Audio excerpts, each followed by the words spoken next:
모시겠습니다.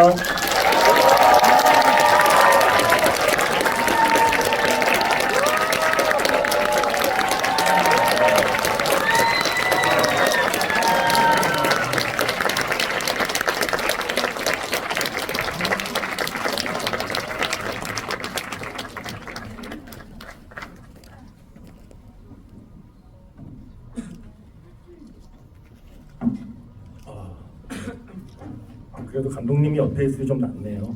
네, 좀 마음이 편하네요. 일단 여기 있는 우리는 오늘 선택받은 사람들이라고 생각합니다. 영화가 개봉한 날 영화를 만든 감독님과 배우분들과 함께 이야기를 나누게 되었고요. 먼저 한 분씩 소개를 해주시면 될 것 같은데 가능하면 황금아파트 동호수와 배역의 이름과 자신의 이름을 같이 말씀해 주시면 될 것 같아요. 안녕하세요. 주민대표 이병헌입니다. 구급 이후에 살고 있는 모세범입니다. 영탁이라는 인물처럼 행동하다가 결국엔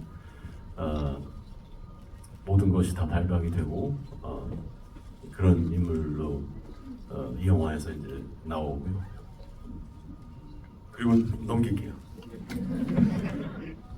저는 602호 김민성입니다. 반갑습니다. 네, 602호에서 김민성과 같이 살고 있는 여아입니다. 네, 부녀회장 몇 호에 살았는지 기억 안 나는 김선영입니다. 해원역의 박지입니다. 반갑습니다. 공주의 809 독인 역할을 연기한 김도현입니다. 누구시죠? 부녀회장님은 1207호시고요.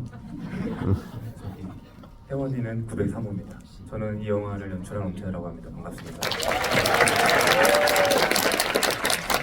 일단 가장 먼저 눈에 띄는 게 혜원이네요. 네. 살아 있었네요. 제가 헐리우드 영화를 너무 많이 봤나봐요. 혹시나 쿠키 영상에 마지막 손가락이 까딱하는 게 나오지 않을까 그런 상상을 할 정도로 그렇게 마지막을 보내게 될 줄은 사실 몰랐어요. 그래서 지금 이 자리에 자신을 던져버린 사람과 그렇게 던지라고 시킨 사람이 앉아 있으니까 한마디 할 수 있는 기회를 드리겠습니다. 두 분께. 아니 저는 마지막에 노래를 불렀기 때문에 전혀 드릴 말씀이 없습니다. 그것만으로도 충분합니다. 네. 저는 개인적으로 그 장면이 정말 굉장히 현실감 있고 되게 살벌하게 다가왔어요. 그게 어쩌면 우리가 카메라가 가까이 들어와서 그런 액션 장면을 찍은 게 아니고 멀리서 사람들의 시선에서 흔들리는 카메라로 그 장면이 순식간에 이루어져서 마치 다큐멘터리를 보는 것 같은 그런 느낌이 있어서 굉장히 좀 약간 소름 끼치는 그날 촬영을 하고 모니터를 보면서 약간 서늘해지는 느낌이 들었었던 장면이에요. 내가 제가 지난주에 감독님이 저희 프로그램에 출연하셨을 때 뭐 가장 고마운 배우를 물어보면 한도 끝도 없이 이야기를 하실 것 같아서 가장 미안한 배우가 누구냐고 물어봤더니 박지우 배우라고 말씀하셨어요. 네. 왜 그러신 거죠? 그 이야기를 하다 보면 이 시나리오를 처음 썼을 때는 혜원이 주인공이었어요. 혜원이가 바깥에서 헤매다가 아파트로 들어왔을 때 이미 뭔가 이상해진 아파트 사람들을 보는, 이게 원작의 웹툰의 이야기 컨셉이 이런 거였고, 그래서 그거대로 이야기를 쓰다가 이제 고치다가 지금의 버전이 된 거라서 주인공이었던 혜원이 던져지게 되는 운명으로 바뀐 것에 대해서 미안함을 느끼고. 네. 그래서 자연스럽게 그 얘기를 여쭤보게 될 것 같아요. 일단 말씀하신 대로 원작 웹툰의 시작은 이미 아파트에서 어떤 일이 벌어져 있고 아파트 외부에 그 영화 속에서 혜원이로 좀 대표되는 10대의 주인공들이 그 아파트에 들어오면서 이 아파트 사람들 이상해라는 걸 느끼는 이야기잖아요. 그런데 영화는 보셨다시피 원작에 없는 그 앞의 이야기부터 시작했다고 생각하시면 될 것 같아요. 그래서 왜 감독님의 이야기 시작점을 원작과 다르게 지금과 같은 출발선에서 이야기를 만드셨는지 궁금합니다. 그 웹툰이 재밌었던 이유 중에 가장 큰 이유가 배경이 아파트라는 점이었었고요. 그 아파트랑 가장 잘 어울리는 주인공이 누굴까, 이입해서 볼 수 있는 인물이 누굴까라고 생각했을 때 이 아파트를 영끌해서 구입한 지 얼마 안 된 신혼부부이면 좋을 것 같다는 생각이 들어서 민성과 명화가 탄생하게 됐었죠. 그럼 제일 먼저 일단 떠올린 캐릭터는 민성과 명화. 그리고 이제 김영탁이라는 캐릭터가 이제 중요하게 등장하게 되는 거잖아요. 근데 김영탁이라는 캐릭터는 원래 원작에도 있는 주민대표 캐릭터였기 때문에 그 새로 이렇게 창조한 캐릭터는 아니고 원작에서 가져온 캐릭터. 원작의 캐릭터에 비하면 훨씬 더 입체적인 캐릭터를 사실 영화에서 묘사가 됐어요. 그게 아마 이병헌 배우님도 그 점에 대해서 감독님과 많은 얘기를 나눴을 것 같거든요. 그러니까 우리가 영화 속의 빌런을 만날 때 정말 빌런 그 자체로 시작해서 그 자체로 끝나는 빌런이라면 상관없겠지만 영탁 같은 캐릭터는 제가 관객 입장에서는 용서할 수는 없어도 이해할 수 있는 캐릭터로 그려져야 그게 사실 영화에서 잘 성공적으로 그려진다는 생각을 하게 되거든요. 그래서 영탁이란 캐릭터를 어떤 식으로 관객에게 보여주기를 원했는지 그래서 그 좀 과정이 궁금해요. 네. 어쩌면 이 영화의 장점 중에 하나라고 생각하는 게 영화에 나오는 모든 캐릭터들의 그 관객들이 감정이입이 가능한 그런 인물들의 모임이었으면 좋겠다 하는 저는 그냥 배우로서 그런 생각이 들었어요. 처음부터 빌런의 느낌이 강하면 그 인물의 감정이입이 전혀 되기 힘드니까 일반 그냥 우리가 흔히 볼 수 있는 그런 여러 가지 유형들의 사람들이 과연 이런 상황들이 닥쳤을 때 어떻게 변하고 또 어떤 마음을 갖게 되고 또 어떤 결정을 하게 되는지 이런 것들이 점점 시간이 지나면서 보여지고 그 변화들 이런 것들이 보여주면 좋겠다 그런 생각이 막연하게 들었었어요.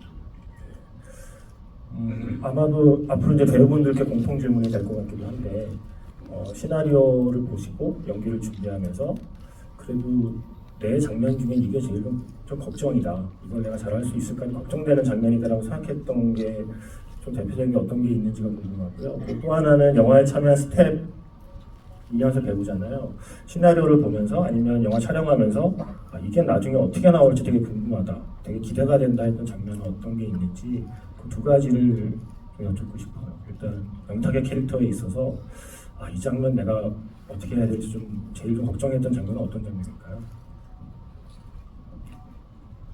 걱정했던 것들은 사실 아주 배우들이 대부분은 자기가 경험한 감정들을 토대로 그걸 상상하며 이제 감정이입을 하고 그 감정을 연기하는데 아주 극단적인 장면들은 사실 내가 살면서도 겪어보지 못한 감정들이기 때문에 상상을 어느 정도 의존해가면서 연기하게 돼요. 예를 들면 본의 아니게 사람을 죽이게 되고 또 막 그 회원을 던지자마자 막 대사하면서 헛구역질하면서 대사하잖아요. 그런 것들을 표현하는 게 과연 어떤 감정일까가 되게 궁금했고 그걸 어떻게 관객들에게 설득시키면서 연기를 내가 할 수 있을까가 굉장한 숙제였었어요. 그래서 그런 부분들을 연기할 때 좀 많이 힘들었어요. 저는. 설득이 되셨나요? 이번에 갑자기 생각난 질문인데 누가 저한테 물어보더라고요. 주인공이 영탁이라고 그랬더니 영탁이란 이름은 혹시 우리가 알고 있는 그 영탁에서 나온 거예요. 그래서 배역 이름의 어떤 장명의 이유를 질문하시는 분들이 있더라고요. 그냥 그 영탁 씨가 데뷔하기 전에 시나리오를 쓰기 시작했어요. 우연의 일치로 그렇게 영탁도 그렇고 드림 팰리스라는 아파트도 김선영 선배님이 출연하신 영화의 제목과 똑같은데 저희 영화를 찍고 그 영화를 찍으러 가셨거든요. 근데 그 제목도 되게 우연히 브랜드 아파트 이름 중에 없는 걸 찾다가 보니까 나온 이름인데 여쭤보니까 그것도 없는 걸 하도 많으니까 없는 걸 찾다가 그 이름을 정하셨다고 하더라고요.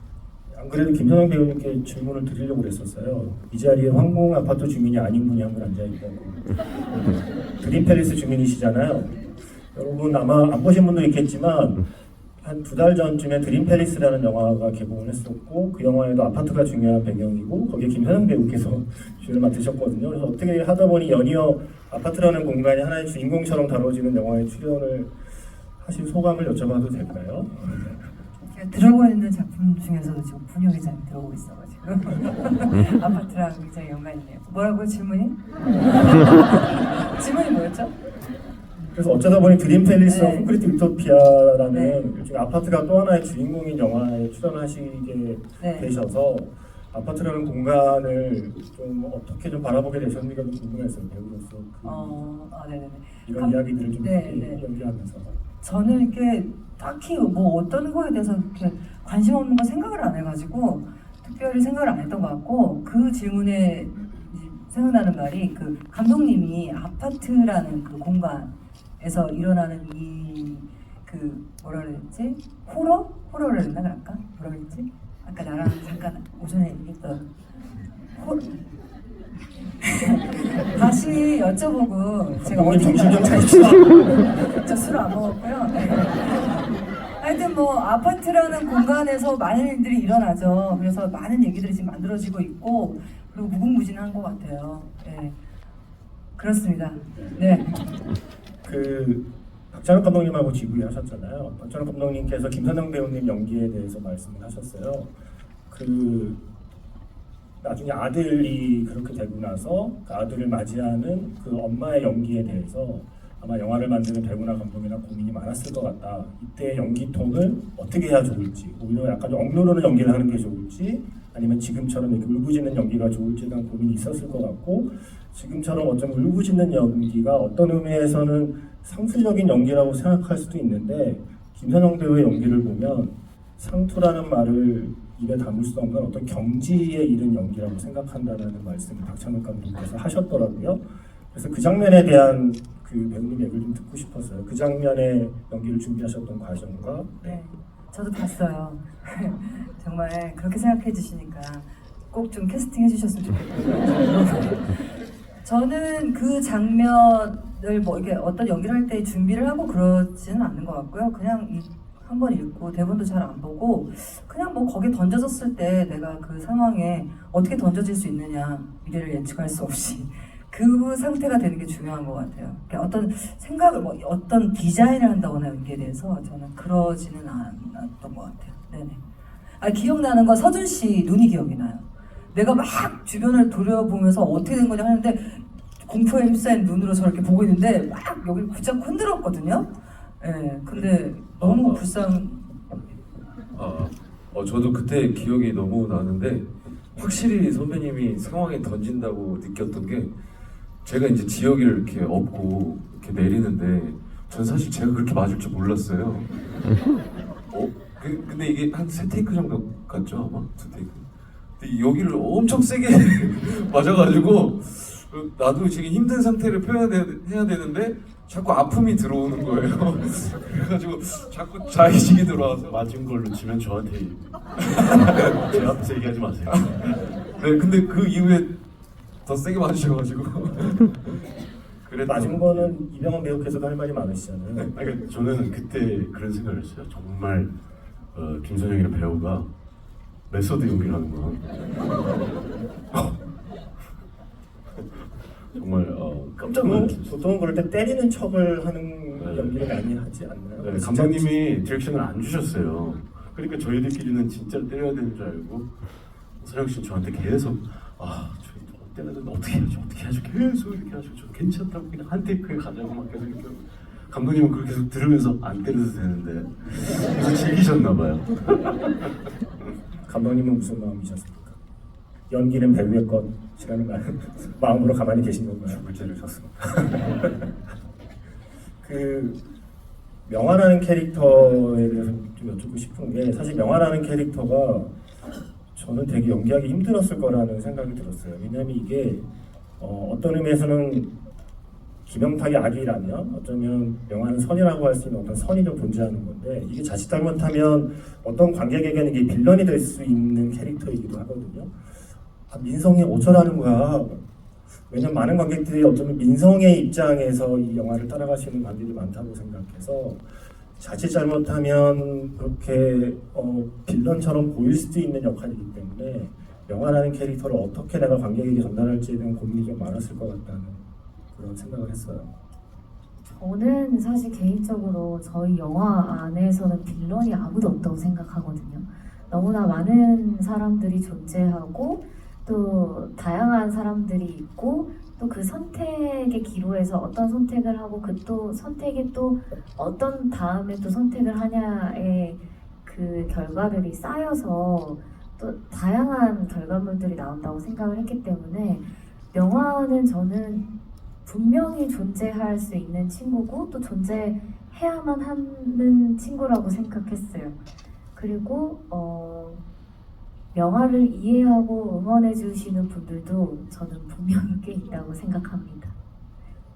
저는 사실 영탁과 명화와 민성은 세 사람이기도 하지만 한 사람 안에 있는 세 가지 모습일 수 있다고 생각해요. 사실은 우리 모두 영화를 보면서 에이 나는 영탁같이는 안 해 라고 생각하지만 100% 확신할 수 있을까? 라는 생각도 하게 되고 대부분은 어쩌면 그 중간에서 민성이처럼 적당히 갈등하고 그러면서 적당히 타협하고 살게 될 가능성이 크지만 한편으로는 명화와 같은 생각을 마음속에 계속 품고 있을 것 같아서 세 명으로 등장하지만 어쩌면 한 사람 안에 있는 세 가지의 모습이 세 인물로 나뉘어서 표현되었던 것 같기도 하다는 생각을 하게 되고요. 네.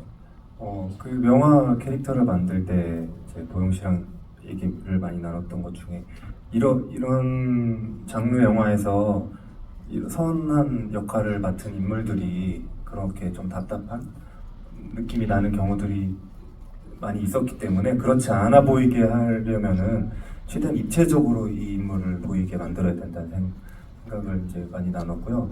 그래서 명화가 단지 선하기 때문에만 이 아파트를 뭔가 선한 곳으로 만들려고 하는 사람이 아니라 그냥 그 본인의 어떤 양심 때문에 그런 첫 질문을 던지는 사람이라는 게 되게 중요했고 그리고 그녀가 움직이는 의도 자체 이렇게 질문을 던지지만 사실은 할 수 있는 게 없는 걸 받아들이고 순응하지만 그녀가 어떤 추진력을 갖고 움직이게 되는 계기는 결국은 이 아파트를 바꿔야겠다가 아니라 내 남편을 지켜야겠다에 초점을 맞췄어요. 그래서 이 남편 때문에 움직이고 그러다 보니까 그 어떤 무언가에 집착하게 되고 그러니까 남편을 막을 수 있는 방법은 김영탁을 막는 수밖에 없다였기 때문에 거기 집착하고 어떤 순간에는 뭔가 선을 넘는 광기에 사로잡힌 모습을 보이기도 하고 이런 게 뭔가 선과 악으로 나눠지지 않는 그런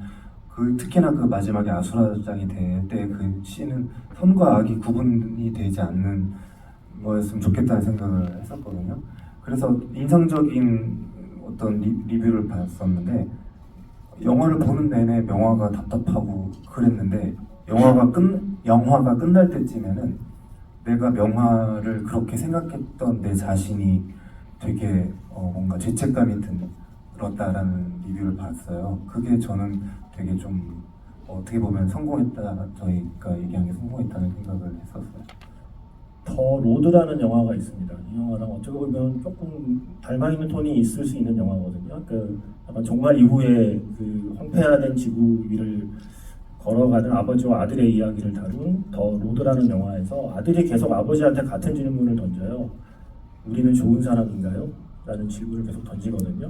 그 영화에서는 정말 실제로 사람을 잡아먹는 사람들이 등장하는 그 시대를 살아가는 아버지와 아들인데 아버지는 어쩌면 민성이처럼 내 아들을 지켜야 하고 살아야 하니까 적당한 수준의 타협을 하려고 할 때마다 그 아들이 마치 명화와 같은 눈망울로 아빠에게 계속해서 물어보거든요. 우리는 여전히 좋은 사람인가요? 근데 그 아들이 던지는 질문이 결국 어쨌든 그 아버지를 좋은 사람으로 남아있게 만드는 힘이 되는 게 더 로드라는 작품이에요. 그래서 이 영화에서 어쩌면 명화가 그 역할을 맡고 있는 게 아닐까라는 생각을 했고요. 아까 잠깐 광기 얘기하셔서 박보영 배우께서 이병헌 배우 연기 보고 눈알 갈아키운다는 얘기 하실 뒤로 지금 계속 안구 교체 얘기가 나오고 있는데 제가 오늘 영화를 두 번째 다시 보면서 명화도 중간에 눈빛이 눈알을 갈아키우는 수준의 눈빛이 보이거든요. 그 할머니한테 네. 할머니 아들 어디냐고 물어볼 때 그래서 그 장면에 대한 얘기를 좀 여쭙고 싶었어요. 그게 그 선과 악을 구분짓지 못하고 명화가 단지 선한 사람이니까 명화도 그냥 한 사람이고 뭐 인간으로서 가지고 있는 그게 튀어나온 장면이라고 생각해요. 그래서 명화가 착하기만 하거나 뭔가 무조건적인 선 쪽에 있지 않는다는 거를 조금 보여드려야 될 필요성도 있다고 생각을 했기 때문에 거기서 조금 그런 모습이 좀 나와줘야 된다고 생각을 했었던 것 같습니다. 박서준 배우님 이거 물어봐도 대답 안 할 것 같은데 바둑알 무슨 색깔 넣으신 거예요? 그거 저한테도 많이 물어봐요. 네. 뭐 넣으시? 저도 실제로 질문을 굉장히 많이 받기도 했고 그날 촬영을 하면서도 감독님이랑 얘기를 많이 했던 기억이 있는데 저는 검은 돌이었을 것 같아요. 감독님의 안 돼요. 생각은 검은 돌이면 같이 살자잖아요. 네, 검은돌 명화를 생각해서 검은돌을 넣었을 거라고 그때 얘기했던 것 같아요. 저희가. 감독님의 생각도 저기 김도현 배우님 죄송해요. 너무 멀리 계셔서 이제야 제가 질문 기회를 얻었습니다.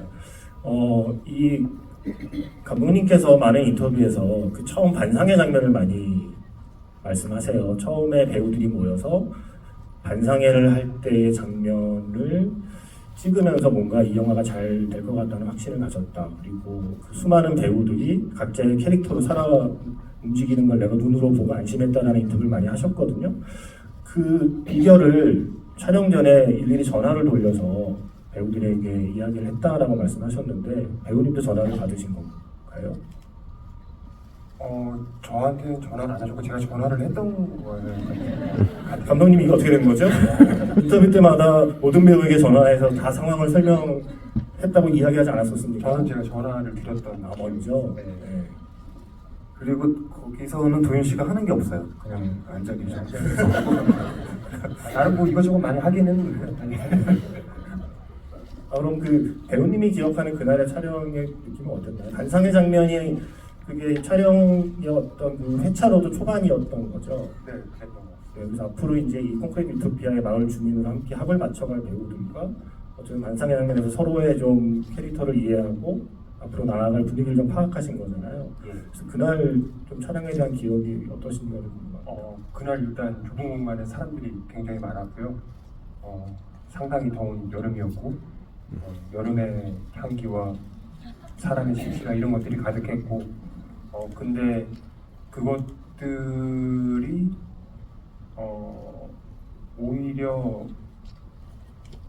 이 주변 사람들을 느끼기에 좀 도움이 됐었다라고 하면 이게 좀 말이 부정할 수 있는데 아무튼 정말 뭐 거기 그 장면에 등장하는 모든 배우분들이 각자만의 사연을 가지고 연기를 하고 있다라는 거를 느꼈어요. 왜냐면 그 보통 연기 톤이라고 하는 것들이 있고 그런 것들이 있는데 그것들이 개개인이 다 달랐다라고 저는 생각이 들었거든요.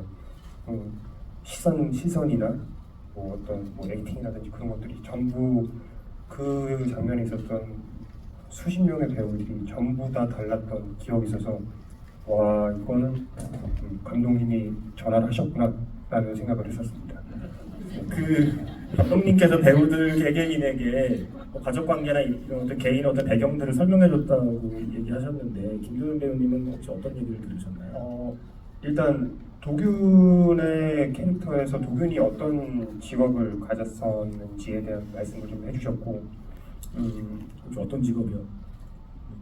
가구 디자이너 약간 그쪽의 인물일 것 같다 하고 약간 좀 개인적이고 프라이버시를 중요하게 생각하는 그런 인물인 것 같다라는 말씀을 해주셨습니다.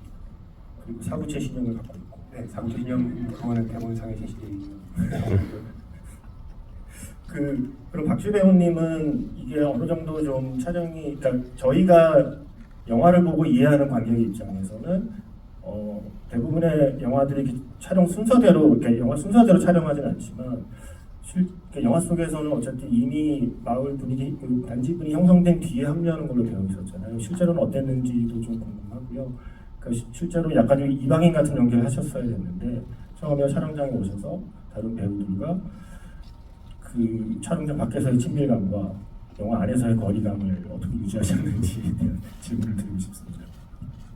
2년 전 작품이라서 촬영 순서가 어떻게 됐는지 잘은 기억은 안 나는데 막 되게 띄엄띄엄 촬영 회차가 있었던 걸로 기억이 나요. 근데 전 아무래도 선배님들이시니까 뭔가 다가기가 힘들었어요. 그래서 자연스럽게 혜원이처럼 그렇게 거리감은 없지 않아 있었던 것 같고, 근데 다행히 선배님들께서도 저희가 혼자 있으면 이제 막 먼저 말 걸어주시고 저를 잘 놀아주셨거든요. 그래서 저는 기억에 남는 에피소드가 보영 언니께서 저한테 루미큐브를 제안해 주셔서 제가 아싸 하고 막 신나서 했는데 제가 나름 레벨이 높았거든요. 근데 패배를 완벽하게 패배를 한 거예요. 그래서 그런 에피소드가 기억이 나요. 그런 식으로 연기는 연기였고 사석에서는 정말 재밌게 다들 잘 지냈습니다. 제가 루미큐브 레벨이 많이 높거든요. 그래서 굉장히 그래 나도 좋아해 하면서 아주 편안한 마음으로 이겼습니다. 제 지인이 룸큐브 한국 1등한 적 있어요. 제가 정말 경솔한데요. 지금 GV 중단하고 잠깐 나가서 게임. 그리고 이건 아까 이제 배우님께 하나씩 여쭤보려 했던 건데 좀 박주 배우님 얘기하셨으니까 시나리오를 보실 때나 아니면 촬영하면서 이게 나중에 영화에 어떻게 담길지 좀 궁금하거나 기대됐던 장면이 있는지, 그래서 그걸 실제로 영화로 확인했을 때의 느낌이 어땠는지 좀 여쭤보고 싶어요. 저는 아무래도 혜원이가 이제 영탁한테 내팽개 쳐지는 그게 되게 기대가 됐는데 촬영이 전 솔직히 너무 재밌었거든요. 그냥 저는 가만히 있으면 병원 선배님께서 알아서 날려주시니까 그냥 매트 위에 그냥 철퍼덕 하면 되는 거였거든요. 그래서 되게 짜릿했는데 이게 화면에서 봤을 때는 그 순간이 되게 짧아서 관객분들이 막 이렇게 막 짧은 그 탄식을 내뱉는 그게 너무 저는 좋았어요. 이렇게 혜원이가 아무도 상상도 못했는데 그렇게 허무하게 가버리니까 저는 그게 더 마음에 들었습니다. 그 장면은 스턴트 더블이 아니었던 거예요? 실제 배우를 계속 던진 거예요? 그 테이크 많이 났나요? 계셨고요. 섞여 있어요? 네, 그런데 얼굴이 잘 보이는 앵글을 찍을 때는 지우가 했던 것 같고 조금 잘 안 보이는 데는 그 배우분이 하셨던 것 같아요. 하도 오래되고 저도 잘 기억이 안 나요. 제가 시나리오를 보지 않았지만 시나리오를 봤다면 저는 그 장면이 제일 궁금했을 것 같아요. 그 아파트를 부르는 장면.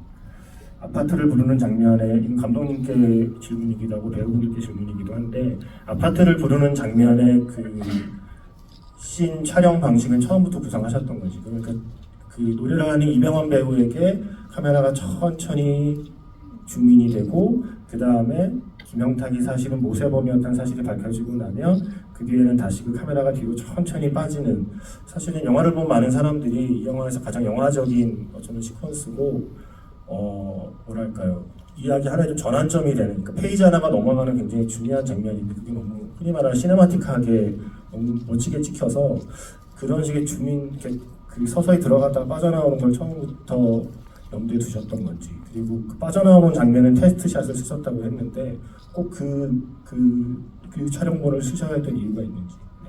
네, 저는 막 현장에서 즉흥적으로 뭔가를 만들고 이런 게 좀 그렇게 즉흥성이 좋은 편이 아니어서 계획을 완벽하게 해놓고 그대로 찍는 타입이기 때문에 그건 처음부터 계획이 그렇게 돼 있었어요. 근데 그렇게 계획을 하지만 저희가 카메라를 2대를 썼기 때문에 A캠으로 그 장면을 찍으면서 보통은 B캠으로 다른 앵글들을 찍곤 하거든요. 뭐 예를 들면 B캠으로 그걸 보고 있는 민선 명화를 찍을 수도 있고 뭐 이런 식으로 하는데, 그때 저희가 그 A캠을 세팅하고 이렇게 약간 테스트를 했을 때 그 B캠이 필요 없을 거라는 생각이 딱 들었어요. 그만큼 뭔가 흡입력이 좋고 선배님도 워낙 그 흡입력 있게 연기를 해주셔갖고 그게 에너지가 더 좋을 것 같다는 확신이 들었고, 그리고 빠지는 이제 그 컷은 테스트하고 한 3테이크 정도 갔던 것 같아요. 근데 테스트할 때 카메라가 이렇게 테스트다 보니까 뭔가 세팅이 제대로 안 돼 있었는지 뭔지 모르겠지만 이렇게 빠질 때 카메라가 이렇게 흔들렸거든요. 그러고 나서 이것도 나쁘지 않네 정도로 하고 넘어갔었는데 나중에 편집할 때 이거를 그냥 붙여보니까 그 전신의 지진 장면이랑 너무 기가 막히게 붙는 거예요.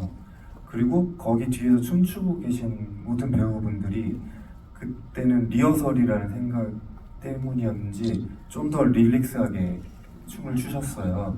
그러고 나서 그 다음 테이크부터 조금 더 열심히 추셨거든요. 근데 그 릴렉스한 느낌이 너무 좋아갖고 그 테이크를 쓰게 됐죠.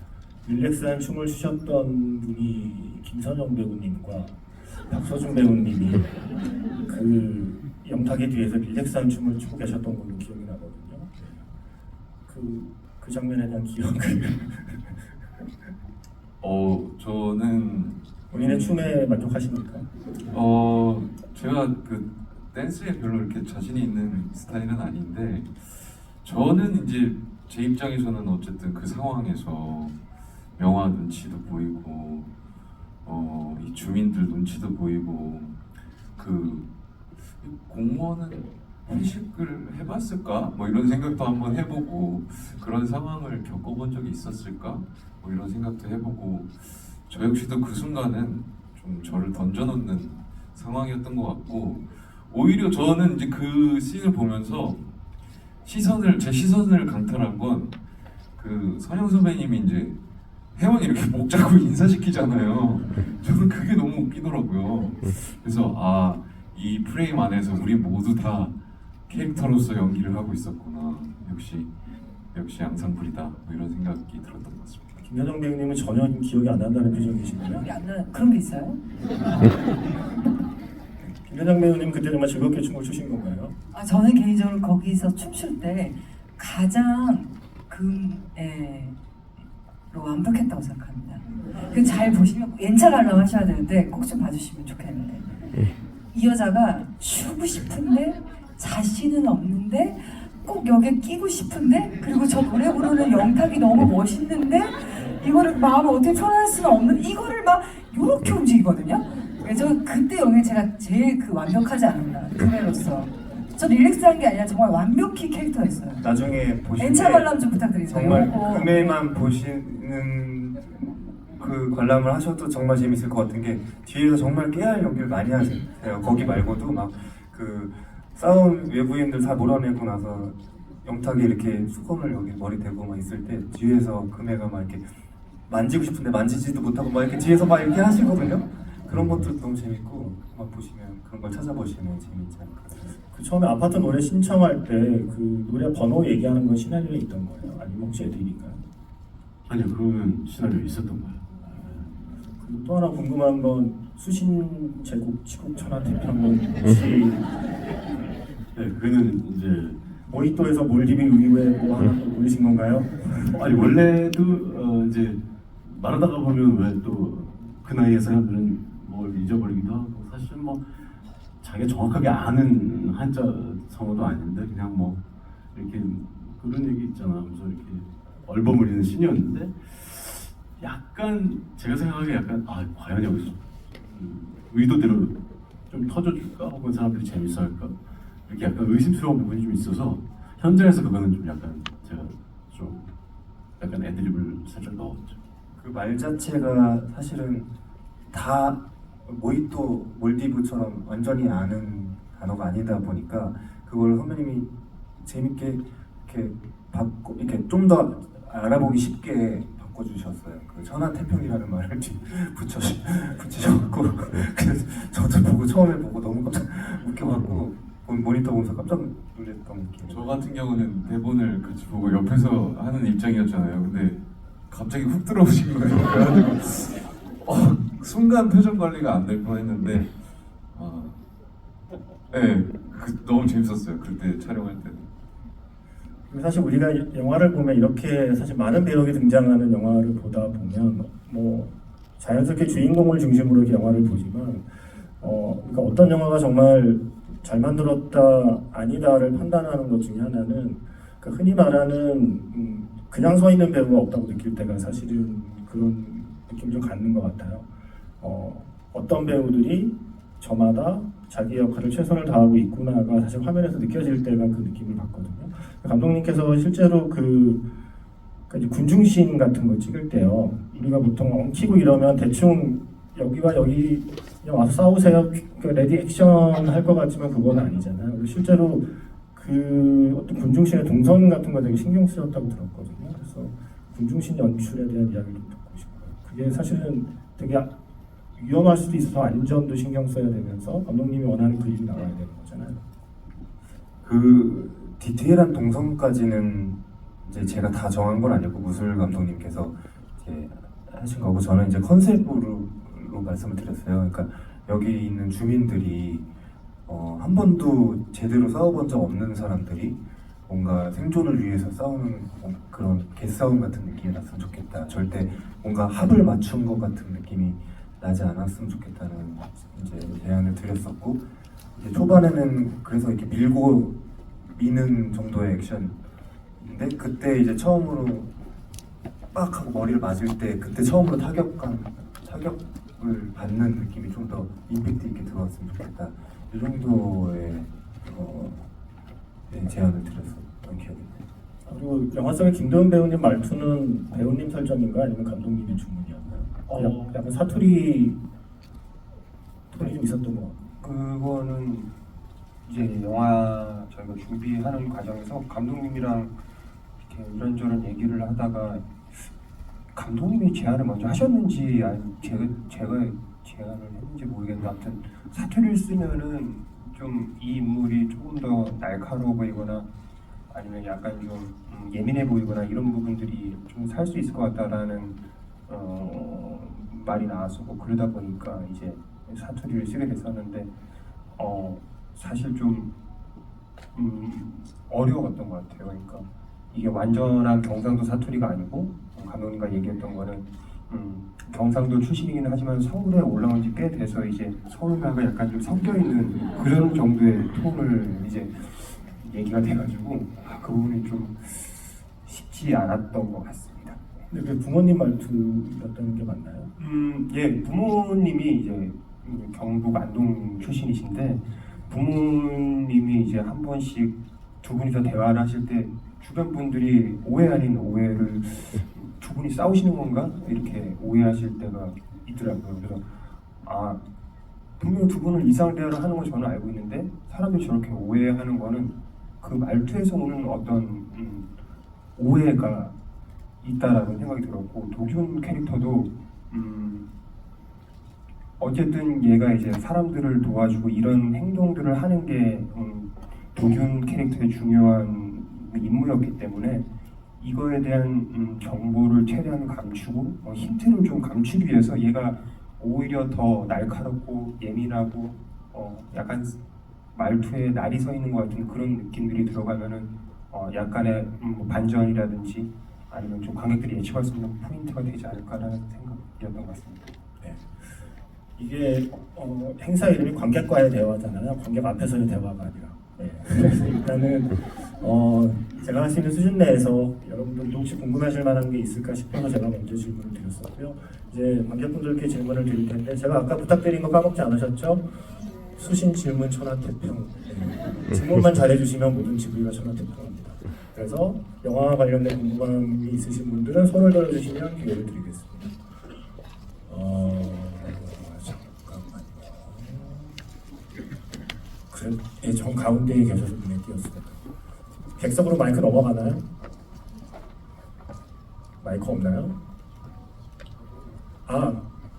여기 앞에서 A, B, C, D열 가운데 네 맞습니다. 만나서 반갑습니다 같은 거 해주셨으면 좋겠습니다. 네, 안녕하세요. 저 궁금한 게 중간쯤인가?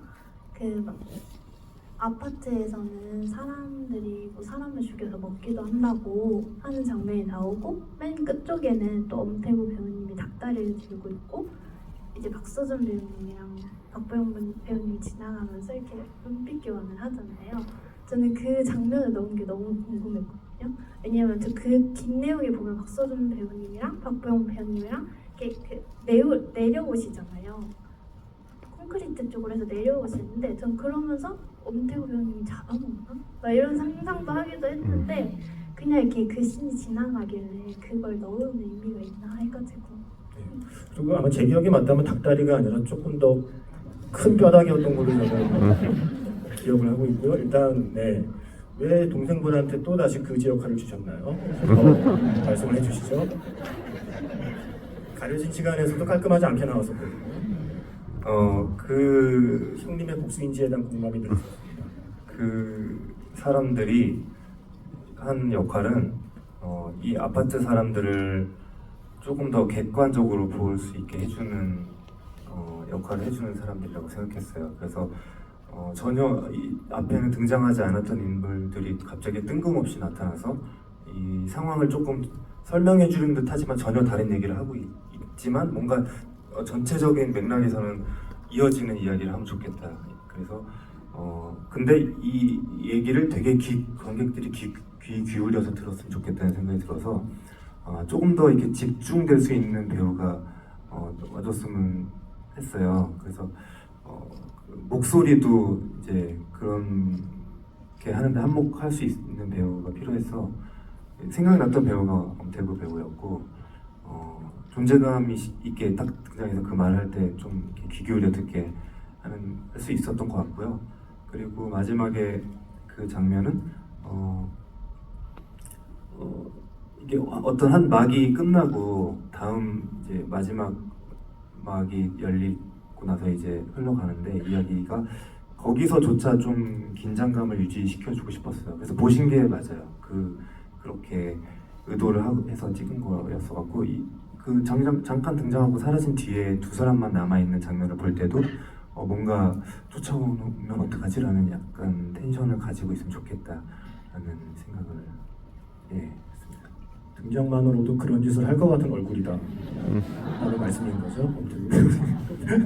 네, 또 질문 있으신 분 있으면 손 들어주시면 자 이번엔 B로 좀 가볼까요?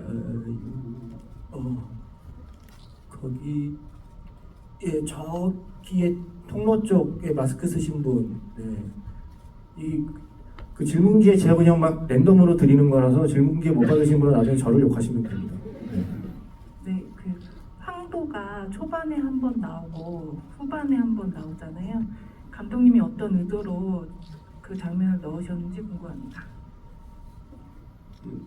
가장 두 사람이 행복했던 순간, 이렇게 상황이 보면 완전 행복한 건 아니지만 가장 황도큐라는 말이 나올 정도로 그 장면을 알콩달콩해 보이게 했던 소품이 마지막에는 사람을 해치는 그 무기로 쓰이는 것이 이 민성의 어떤 캐릭터가 그렇게 바뀌어버린 것을 표현하고 싶었습니다. 그 황도를 직접 드셨던 촬영에 대한 얘기를 좀 궁금해요. 그게 그 촬영 초반이었나요? 그럼 약간 좀 두 분이 혹시 서먹할 때 찍으신 장면인 건가? 아니면 친해진 다음에 찍으신 장면?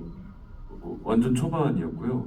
저희가 그 집 내부를 먼저 촬영을 진행하다 보니까 완전 초반이었고 이만큼은 있었는데 촬영하면서 더 가까워진 느낌을 많이 받았어요. 저는 너무 깜짝 놀란 게 이제 막 그 민성이가 뽀뽀를 하려고 하잖아요. 근데 명화가 대사가 저는 없던 걸로 기억하거든요. 지금? 이러는 거예요. 근데 거기서 우리 호흡은 필요가 없다. 이제 그냥 믿고 가면 되겠다라는 생각이 들어서 그 순간 모든 게 저의 어색한 모든 게 깨졌고 너무 가까워지는데 문을 안 여시는 거예요. 하지만 우리 약속된 건 다음에 안 되기 때문에 금방 가까워질 것 같은데 너무 닿으면 안 되는데 사고 나는데 그래서 뭔가 그 할 수 있는 법한 그게 그냥 저도 모르게 튀어나왔어요. 이렇게 생각하지 않고 그냥 근데 또 보시니까 뭐 되게 이렇게 싹 잘 이렇게 하시더라고요. 이렇게 해가지고 볼을 한 손가락 주고받고를 잘했다는 네. 거로만 이해해 주시면 될 것 같고요. 처음부터 네, 너무 잘 호흡이 맞았던 네. 것 같아요. 덧붙여서 하나만 더 말씀드리고 싶은 게 저는 그 황도 찍을 때 이제 황도 먹는 장면을 찍을 때 그 모든 어색함이 풀리고 되게 편해졌어요. 근데 마지막에 그 황도 캔을 잡고 사람을 거의 죽이다시피 때릴 때 너무 슬프더라고요. 이 캐릭터가 너무 의도치 않게 아픈 사람으로 변해가는 것 같아서 그래서 거기서 그 장면을 찍을 때도 좀 마음이 안 좋았던 것 같아요, 개인적으로. 아유, 눈이 부시냐. 네. 일단 사이드에 예 그냥 제가 잘 안 보여서 손 흔드는 분을 기회를 드릴게요. 예. 그리고 우리 세 분 여자분, 네, 다음번에 남자분 기회 드리겠습니다.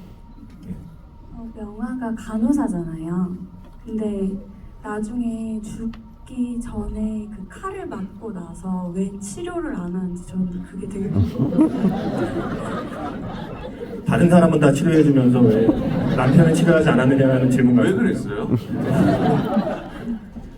그러니까 일단은 아파트에서는 저희가 이렇게 치료를 뭔가 할 수 있는 것들을 다 모아놔서 괜찮은데 도망가는 길이었고 모든 게 뭔가를 할 수 있는 여건과 여력이 아예 안 됐습니다. 뭔가를 구할 수 있는 상태도 아니었고 그리고 심지어 저희가 외부인한테 막 좀 쫓기고 있는 상황이었기 때문에 그걸 미쳐 도망갈 때 좀 챙겼어야 되는데 자세히 보시면 거기에 그 부동산에서 뭔가 천 조가리 같은 거를 해서 여기를 이렇게 둘러준 상태가 보여요. 근데 원래는 그 중간에 씬이 있어요. 치료해주는 씬이 있었는데 후반부에 어떤 템포감 때문에 그 장면을 좀 덜어내게 됐고 그래서 붕대가 보이니까 이제 치료를 해줬겠거니라고 이렇게 네. 치료를 하긴 했답니다. 자 이번에 남자분 기회 드릴게요. 안 보이네요. 예, 잠깐만. 자, 이쪽은 근데 한 번도 안 했죠.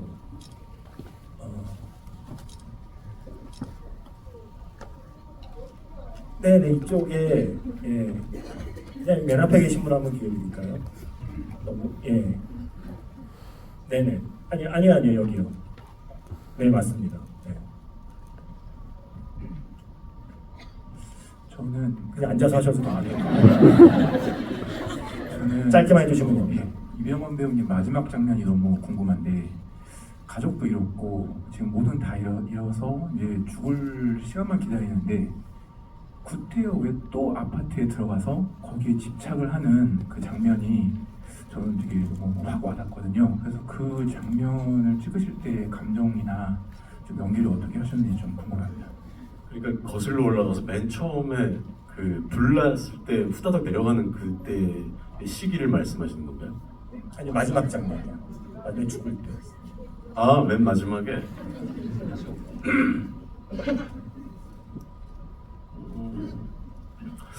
뭔가 느낌이 오지 않았을까요? 그냥 내가 죽어도 내 집에서 죽고 싶은 그런 마음, 귀소 본능처럼 여기가 내가 있어야 할 곳이라는 생각은 영화 처음부터 끝까지 계속 가지고 있었을 것 같아요. 그 장면의 대사가 왜 남의 집에 신발 신고 들어오냐는 대사잖아요. 예. 박찬욱 감독님께서 이거 아마 외국 사람 이해 못할 거라는 말씀을 하셨고 엄태 감독님께서도 그 장면을 넣은 게 평소에 외국 영화 보면서 신발 신고 돌아다니는 게 굉장히 거슬렸었다는 말씀을 하셨어요. 신발 신고 침대에 올라가는 거 보면 그렇게 나 너무 싫어. 네 맞아요. 그래서 그 장면에 그 대사가 들어갔다고 합니다. 또 이쪽 저기요 맨 뒤에 한번 기회 드릴게요. 계속 앞에만 기회 드려서 예, 마이크 드신 분께 제가 너무 큰 잘못을 하고 있는 것 같아요. 맨 뒤에 그 통로 쪽에 네. 맞습니다. 아니요, 옆에요. 네. 감독님께 질문 드리고 싶은데요. 그 살인씬하고 투표씬에서 바둑돌이 계속 나오는데 혹시 바둑돌을 일부러 넣으신 이유가 있는지 궁금합니다. 흙과 백으로 이루어진 그 바둑돌이 뭔가 이 영화가 흙과 백으로만 사람이 이루어진 게 아니라 세상이 흙과 백으로만 이루어진 게 아니라 좀 더 다양한 색을 가진 세상이 있지 않을까라는 것을 좀 아이러니하게 흙과 백으로 모든 걸 결정하는 이 아파트를 보여주고 싶었습니다. 그리고 더 백이 또 오히려 사실은 좀 선을 의미할 것 같은데 그게 백이 사람들 내보내는 결정을 하게 하는 것도 뭔가 그런 거 뒤집어서 좀 보여주고 싶었고 그게 영탁이 살인하는 장면과도 연결돼 거의 입에 넣는 것이 거의 다 백돌이거든요. 그렇게 좀 연결을 시키고 싶었습니다. 네. 또 질문 있으신 분, 네 이거 그래도 뭐 하나 만들어 오신 분 기회 드릴게요. 여기 앞에 피켓 들고 계신 분, 네. 여기 앞에서 세 번째. 네. 영화에 대한 질문을 해주시길 기대하겠습니다. 이쪽입니다. 네. 근데 그 피켓에 뭐라고 쓰신 거예요? 개봉 첫날 아침, 점심, 저녁 3번을 보고 온 고3이라고 네. 썼어요. 자, 고3이요? 킬러 문항이 없어져서 여기 올 수 있는 건가요? 자, 질문해 주시면 감사하겠습니다. 감독님께 질문이 있는데 민성이가 죽고 창문에 있던 예수의 형상에서 나오는 빛이 영화의 얼굴에 비춰지는 장면이 있는데 영화가 약간 죄를 사함받고 구원을 받았다는 느낌을 받았습니다. 혹시 그 장면을 촬영하실 때 어떤 의도를 가지고 촬영을 하셨는지 궁금합니다.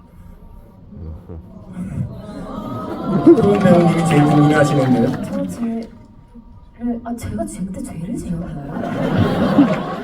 남편을 치료하지 않은 죄. 제가 아까 헷갈렸는데 했어요. 네.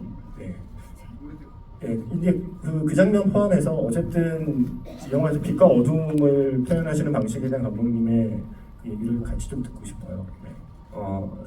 전체 컬러 그 플랜을 초반부는 추위를 표현하기 위한 블루로 표현을 했고 중반부는 뭔가 물기가 빠져나간 듯한 회색 그리고 이게 점점 이 아수라장이 되어가는 상황의 어떤 레드 그리고 가장 비극적인 순간에는 그동안 없었던 모든 컬러가 다 들어와서 그 되게 비극적인 것과 되게 아름다운 여러 가지 빛이 같이 들어왔을 때 그 순간이 가장 극적이 될 거라는 생각을 했고요. 그리고 마지막에는 이 모든 추위가 좀 지나고 조금은 따뜻해지는 것 같은 옐로우로 끝나는 플랜을 가지고 갔었고요. 그 죄를 그렇게 보실 거라면 그렇게 생각하셔도 상관없을 것 같습니다. 이게 시간이 벌써 후딱 갔어요. 그래서 이제 더 질문을 받기가 힘들어졌어요. 모든 건 저의 잘못입니다. 그래서 질문 못하신 분들은 저를 원망하시면서 돌아가시면 될 것 같고요. 사실 개봉 첫날 다른 사람들은 유키즈 언더블록으로 보는 이병헌 배우님을 여러분은 지금 현장에서 직접 보시면서 오늘 GV를 함께 하신 거고요. 그리고 오늘 질문을 보면 감독님께 질문이 굉장히 많았잖아요. 제가 GV를 다녀보면서 감독님께 궁금한 게 많다는 건 그 영화가 굉장히 영화적으로 레이어가 많다는 뜻이거든요. 그게 그냥 찍은 게 아니라 굉장히 신경 써서 여러 가지 장치를 화면이나 사운드나 음악이나 편집 미술까지 다양한 요소를 공들여서 정말 시네마틱한 작품을 만들었을 때 그때 어떤 그 화면에 담겨 있는 것 중에 내가 혹시 눈치채지 못한 게 있나라는 궁금함이 생겨서 감독님께 영화 질문을 많이 하게 되더라고요. 그건 아마 그만큼 콘크리트 유토피아가 최근에 난 한국 영화 중에 가장 좀 할 얘기가 많은 이야기를 품고 있는, 한국에 살고 있는 우리들이 이제 더 이상 마을에 살고 있지 않고 단지에 살고 있다는 느낌을 갖게 되는 시대를 살고 있는 우리가 아직은 일어나지 않은 일인 것 같지만 사실 외부인 출입금지 편말은 이미 어느 아파트나 다 있는 시대를 살아가는 우리들이기 때문에 아마 더 많은 이야기가 영화 끝난 뒤에 나올 수 있는 작품이 아닐까라는 생각이 들어요. 그리고 오늘 사실 이게 거의 이렇게 완전체를 지구하기가 쉽지 않아요. 많은 배우분들이 다 같이 모이셔서. 그래서 오늘 하실 얘기가 많겠지만 이제 마무리할 시점이라서 오늘 지구이 어떠셨는지 그냥 순서대로 김도현 배우님부터 부탁을 드려도 될까요? 네. 일단 너무 재밌는 시간이었고 저도 감독님 얘기 들으면서 저도 몰랐던 저희 영화상의 어떤 설정이나 그런 것들을 오늘 새롭게 알게 되니까 제가 오늘까지 아침까지 해서 영화를 2번 봤거든요. 근데 또 다시 한번 봐야겠다는 생각이 들고 있습니다. 그러니까 여러분들도 가능하시면 또 다른 것들을 찾아보는 재미가 있으니까 그것들을 위해서 시간과 노력을 좀 투자하시면 더 좋으실 것 같습니다. 네, 오늘 너무 반갑고 감사했습니다. 네.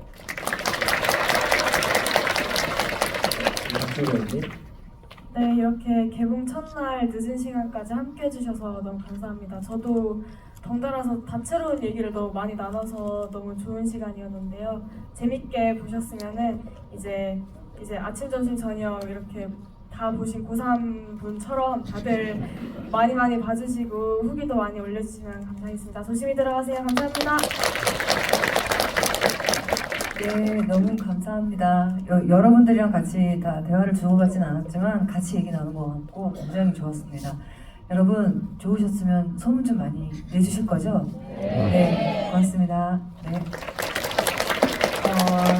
시간이 진짜 너무 빨리 간 것 같은 느낌이 들고 저는 이 영화 진짜 어떻게 보시느냐에 따라서 엔딩까지 희망적이냐 그렇지 않냐로도 막 나뉘더라고요. 그래서 저도 계속 SNS나 아니면 인터넷에 후기 이렇게 리뷰나 후기를 써주신 걸 계속 보면서 이분은 또 이렇게 보는구나, 나는 이렇게까지는 생각을 안 했는데 라고 하는 그 재미에 빠졌어요. 그래서 오늘 여러분의 이런 얘기를 듣는 것도 너무너무 재미있고 또 너무 감사하고 소중한 시간이었고, 또 한편으로는 명화에 대해서 조금 억울했던 부분을 다소 해소할 수 있는 시간이었어서 너무 감사한 시간이었습니다. 또 기회가 된다면 또 이런 자리를 만들어서 오늘 다 듣지 못한 질문을 한 번 더 받았으면 하는 그런 소망이 있습니다.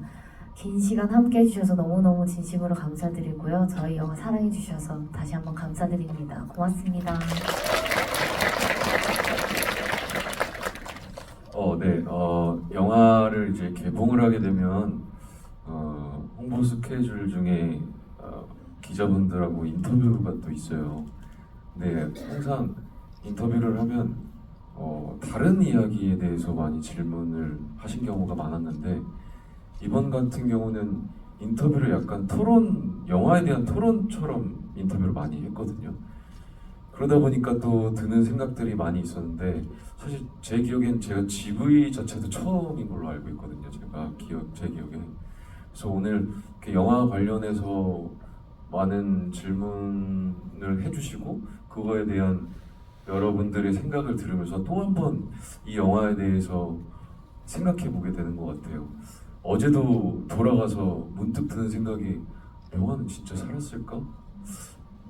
다른 곳이라고 또 그런 이기심이 있는 공간이 없으리라는 법은 없잖아. 막 이런 생각까지도 다시 하게 되더라고요.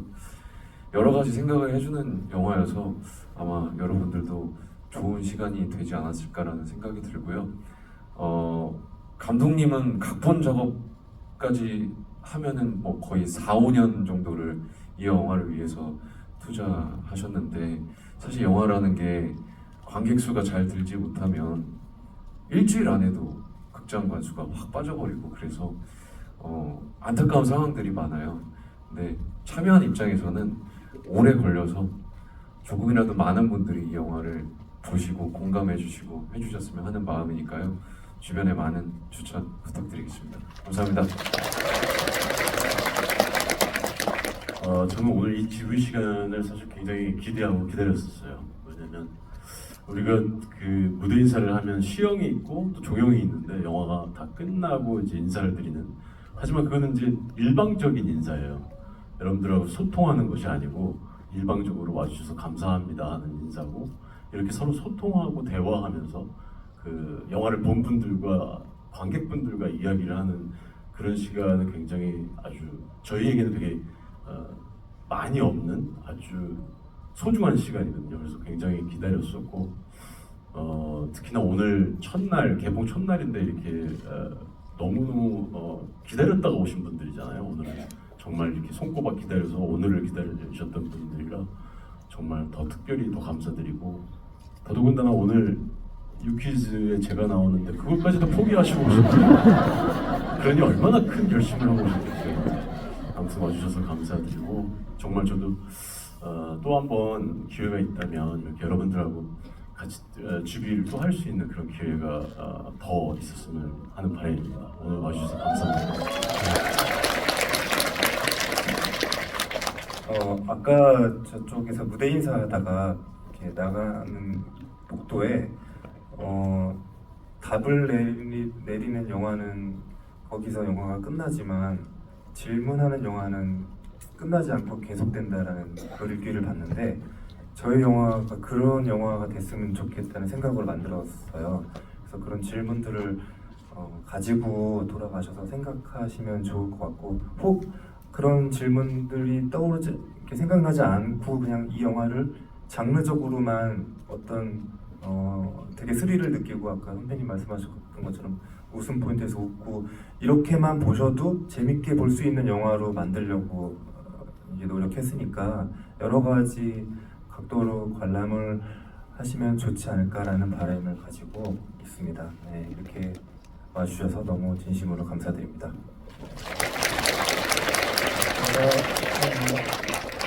방송에서 하도 해서 저는 좀 지겹지만 처음 듣는 분들이 있을 테니 부끄럽지만 말씀드리면, 제가 가끔 그런 말씀드리거든요. 그러니까 좋은 영화는 계속해서 그 영화 얘기를 하게 되고, 조금 더 좋은 영화는 결국 내 얘기를 하게 된다는 말씀을 가끔 드려요.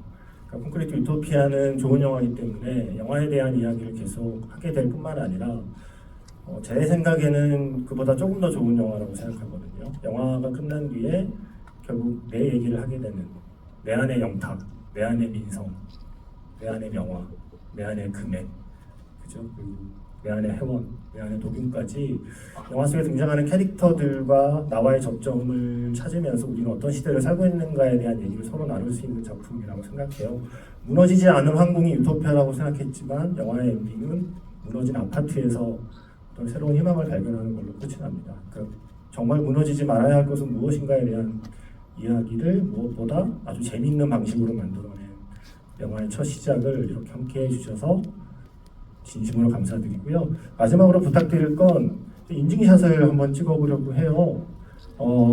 여러분들께서 기꺼이 배경이 되어주신다면 배우분들이 여러분들과 함께 구호를 외치면서 인증샷을 남긴다고 합니다. 구호는 콘크리트 유토피아를 줄여서 콘유라고 하거든요. 네. 콘유는 관객의 것. 이걸 외치면서 인증샷을 찍는다고 하니까요. 배우분들은 앞으로 와주시고 여러분들은 뒤에서 최대한 재밌어 죽겠다는 표정을 지어주시면 배우분들 배치는 좀 안내해 주시죠.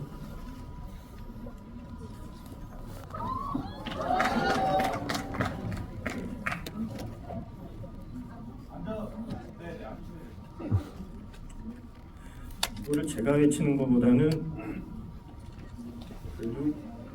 그래도 김영탁, 네. 이병헌 배우님께서 콘유는 하면 여러분이 관객의 것이라고 외치면서 무슨 동작을 취할까요? 끄는 낫지 않나요? 네네, 아예 다 꺼주세요. 관객분들은 손을 흔들까요? 네. 아무도 내 말을 안 듣는구나. 네, 그러면 이병헌 배우님께서 콧유눈 하면 여러분은 관객의 것 하고 나서 최대한 재밌는 표정을 지어주세요. 네. 자. 콧유눈.